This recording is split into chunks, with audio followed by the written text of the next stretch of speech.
ഇവിടെ അനീഷ് എന്ന് പറഞ്ഞ വ്യക്തിക്ക് PR സപ്പോർട്ട് ഇല്ല എന്നുള്ള കാര്യം വ്യക്തമാക്കുക. ബിഗ് ബോസ് കാണുന്ന കുറച്ച് നല്ല പ്രേക്ഷകർ മാത്രമാണ് അയാളെ സപ്പോർട്ട് ചെയ്യുന്നത്. പക്ഷേ ഇവിടെ ഹൈപ്പ് കൊടുക്കാനോ അല്ലെങ്കിൽ നല്ല രീതിയിൽ ഒന്ന് പൊക്കിയടിക്കാൻ പോലും ഒരു മെയിൻ സ്ട്രീം ചാനൽ എന്ന് പറഞ്ഞ രേവതിയോ അല്ലെങ്കിൽ സമ്മറോ അല്ലെങ്കിൽ അൻസിഫ് അതുപോലെയൊക്കെയുള്ള പ്രധാനപ്പെട്ട ചാനലുണ്ടല്ലോ, മൂപ്പൻ, അങ്ങനെയൊക്കെയുള്ള ഒരാളും അനീഷിനെ അവരെല്ലാം അണ്ടർറേറ്റ് ചെയ്യുകയാണ്.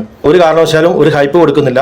പിന്നെ അനീഷിന് ഈ പറഞ്ഞ ഒരു സോഷ്യൽ മീഡിയ മാനേജ് ചെയ്യാൻ പോലും ആർക്കും കൊടുത്തില്ലെന്ന് തോന്നുന്നു. കാരണം അദ്ദേഹത്തിൻ്റെ എന്താ പറയുക, ഇൻസ്റ്റാഗ്രാം ആയാലും ഒന്നിനകത്തൊന്നും ഒരു സാധനവും പോകുന്നില്ല. അനുമോളൊക്കെ ആണെങ്കിൽ എന്തെങ്കിലും ചെയ്ത് കഴിഞ്ഞാൽ തന്നെ എല്ലാ ചാനലുകളും മാക്സിമം ബൂസ്റ്റ് ചെയ്യുകയാണ്. ഷാനവാസൊക്കെ ഇവിടെ എന്തെങ്കിലും ചെയ്താൽ തന്നെ, എന്തെങ്കിലും ഒരു ചെറിയ സാധനം ചെയ്താൽ തന്നെ മാക്സിമം അതിനെ ഹൈപ്പ് കൊടുക്കാനും കണ്ടന്റ് കൊടുക്കാനും ഒക്കെ ആൾക്കാരുണ്ട്. ആ ബിന്നി എന്ന് പറഞ്ഞ കണ്ടസ്റ്റന്റ് അവിടെ ആകെ ചെയ്തത് ഷാനവാസിനെ കുത്തിത്തിരിപ്പ് ഉണ്ടാക്കി അക്ബറിനെതിരെ തിരിച്ചു. അത് വലിയ കണ്ടന്റ് ആണെന്ന് പറഞ്ഞ് ഭയങ്കരമായ ഹൈപ്പ് കൊടുത്തു. അങ്ങനെയാണെങ്കിൽ തുടക്കം മുതൽ ആദ്യത്തെ ദിവസം മുതൽ കണ്ടന്റ് മാത്രം കൊടുത്തുകൊണ്ടിരിക്കുന്ന അനീഷിനെ എന്തുകൊണ്ട് എല്ലാവരും അണ്ടർ എസ്റ്റിമേറ്റ് ചെയ്യുന്നു? ശരിക്കും അനീഷിന്റെ കണ്ടന്റ് ഏറ്റുപിടിച്ചിട്ടാണ് അപ്പാനി ശരത്ത് നിൽക്കുന്നത്. അനീഷിന് നല്ലൊരു ഗ്രൂപ്പ് ഇല്ല, ഒരു ആർമി ഇല്ല, അത്യാവശ്യം വാട്സപ്പ് ഗ്രൂപ്പ് പോലും കാര്യമായിട്ട് ഞാൻ കാണുന്നില്ല. ഇതൊരു വലിയ പ്രശ്നമായിട്ട് ഞാൻ കാണുന്നു. കാരണം തീർച്ചയായിട്ടും കഴിവുള്ളവൻ വരും, ടോപ്പ് 5 വരും. പക്ഷേ കപ്പൊക്കെ അടിക്കണമെങ്കിൽ കുറച്ച് വിളിപ്പിക്കാനൊക്കെ ആൾക്കാർ വേണം.